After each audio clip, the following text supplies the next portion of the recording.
Hello friends, you are most welcome on my channel. I'm Jitan Raghuvanshi. We are Tax Solution. Today I am going to tell you about PAN card linking related issues. You know that 31st December is last date for link your PAN with your Aadhaar. So in this video I will tell you all the things related to PAN card linkage issue, like that how to PAN is linked, what happens if PAN is not linked, and the process how to check your PAN is linked or not. This all thing I will cover, and what may consequence in if you fail to linkage your PAN. So let's start our video. अगर आपका PAN आधार से link नहीं है तो इसके लिए 31 तारीख last date है, और आपको अगर ये पता करना है कि आपका PAN लिंक है या नहीं, कैसे आप उसे चेक करेंगे, और इसके साथ मैं ये भी बताऊंगा कि लिंक करने की सिंपल सी प्रोसेस क्या है। तो आइए हम सबसे पहले शुरू करते हैं कि हमको अपना PAN आधार से लिंक है या नहीं ये कंफर्म कैसे करें। तो आपको यहाँ पर टाइप करना है income tax login, okay, and then first link पर क्लिक कर देंगे तो यहाँ पर आपके सामने कुछ इस टाइप से विंडो ओपन होगी। आप होम पर क्लिक कर देंगे तो यहाँ पर थोड़ा सा ये जो लिंक क्विक लिंक दिए रखी है इसके आपको नीचे जाना है। थोड़ा सा नीचे आएंगे तो सबसे लास्ट में आपको दो ऑप्शन दिखेंगे, लिंक आधार स्टेटस और दूसरा रहेगा लिंक आधार।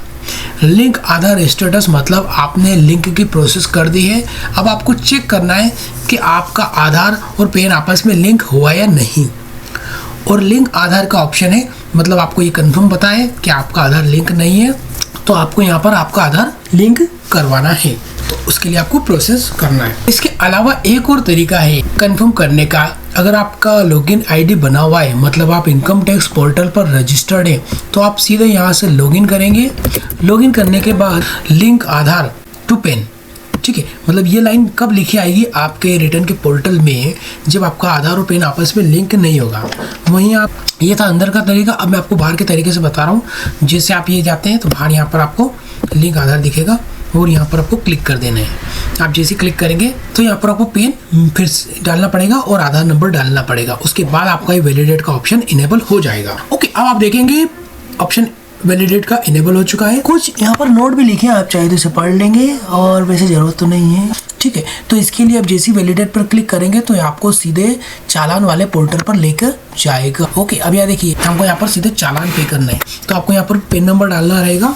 हाँ, फिर आपको मोबाइल नंबर डालना है। आप मोबाइल नंबर कोई सा भी डाल सकते हैं OTP के लिए, मतलब यहाँ पर ज़रूरी नहीं आधार से लिंक वाला ही मोबाइल नंबर आप डालेंगे। कंटिन्यू करने पर आपके मोबाइल पे OTP आएगा, जिस भी मोबाइल का नंबर आप यहाँ डालेंगे उस पर OTP आएगा। ओके, OTP डालने के बाद कंटिन्यू करेंगे तो यहाँ PAN नंबर दिखाएगा और पर्सन का नाम दिखाएगा। पर्सन का नाम पूरा नहीं दिखाएगा, फर्स्ट नेम का फर्स्ट लेटर, सेकंड नेम का फर्स्ट लेटर और थर्ड नेम का भी फर्स्ट लेटर दिखाएगा।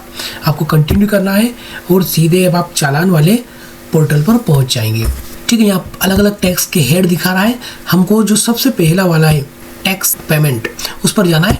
यहाँ पर प्रोसीड करेंगे, यहाँ पर हम section year assessment year choose करेंगे। हाँ, तो फिर आपको यहाँ पर असेसमेंट के बाद सबसे नीचे वाला अदर ऑप्शन को चूज़ करना है, अदर ऑप्शन 500 वाला।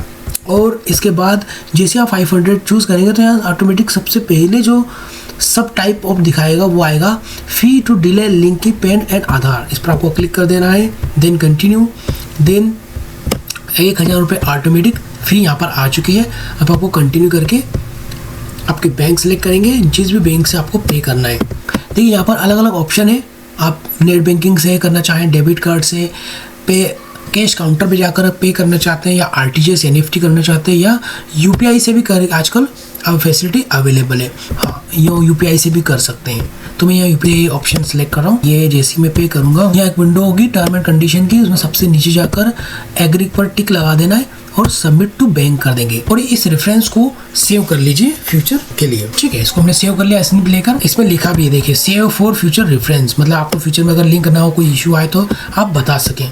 फिर यहाँ टर्म एंड कंडीशन पर टिक लगाएंगे और पे रोज पे इस पर जाएंगे, देखते हैं क्या होता है। यहाँ पर आपको आपकी UPI ID डालना है, जैसे जो भी आप चला रहे हैं इसमें 3-4 ऑप्शन दे रखे हैं। ये QR कोड दिया है, हम इस QR कोड को स्कैन कर लेंगे, और या फिर आप दूसरा यहाँ पर आपकी UPI ID भी डाल सकते हैं। दो ऑप्शन है। आप देखेंगे पेमेंट सक्सेसफुल हो चुका है, थोड़ी देर इस स्क्रीन पर रुक जाइए, ऑटोमेटिक वो वापस आपको बैक लेके जाएगा। यहाँ से सबसे पहले चालान को आप डाउनलोड कर लेंगे, इन फ्यूचर यूज में कर